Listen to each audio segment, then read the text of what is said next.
Let me ask you a question. What is the cost of a lockdown? What is the cost of a lockdown? We've heard about the benefits. We've heard about the lives that we are saving, the cases that are not being transmitted. But what is the real cost? Well, there's a study out today from the Legatum Institute that shows us just one aspect of those costs, and it's this. An additional 700,000 people in the UK have now gone below the poverty line because of COVID. 120,000 of those people are children.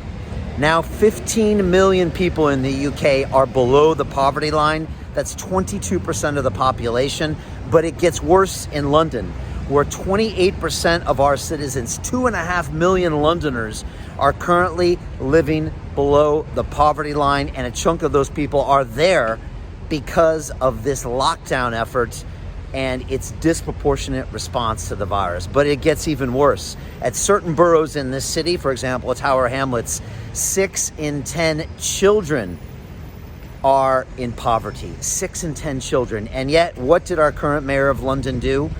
He said all boroughs go as one into lockdown. He said all 32 boroughs, when only half were actually hitting the metrics that qualified as lockdown. This is a month ago. He said we all go as one, shutting the economy down and pulling more families and more children into poverty. This is only one of the many, many, many costs to these agendas of our politicians to shut our economy down when the evidence doesn't present it. The science says our hospitality sectors can open. The science says our gyms can open. The science shows us we can do this safely and protect the strong by getting them back to work. And yet our leaders, our mayor of London, shuts the whole place down, and we start to see some of the effects in our mental health, in our younger generation be a lost generation, in our physical health because people are missing appointments. 3 million people missed cancer appointments for the NHS because of lockdown. And now we're seeing it in poverty, and now in our younger people. 6 in 10 children in poverty. That's unacceptable for this city of London.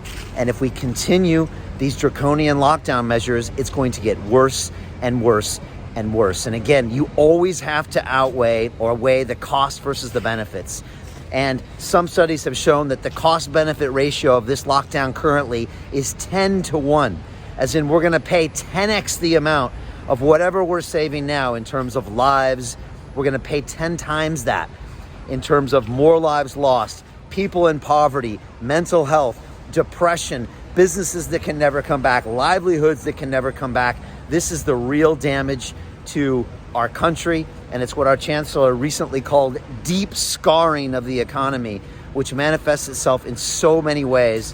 One of them is our children go poor. And I'm stating this because we have to understand, yes, we have to make hard choices right now by getting this city and this country back to work. And yes, there will be a price to pay, but is that price much better than the long-term damage that we're going to see from this lockdown? And I say yes, you know that's true.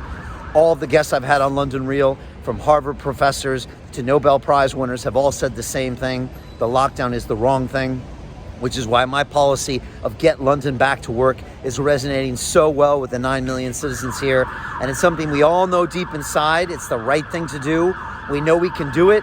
So let's elect leaders that allow us to get London back to work. Leave me your comments below. Let's make this change.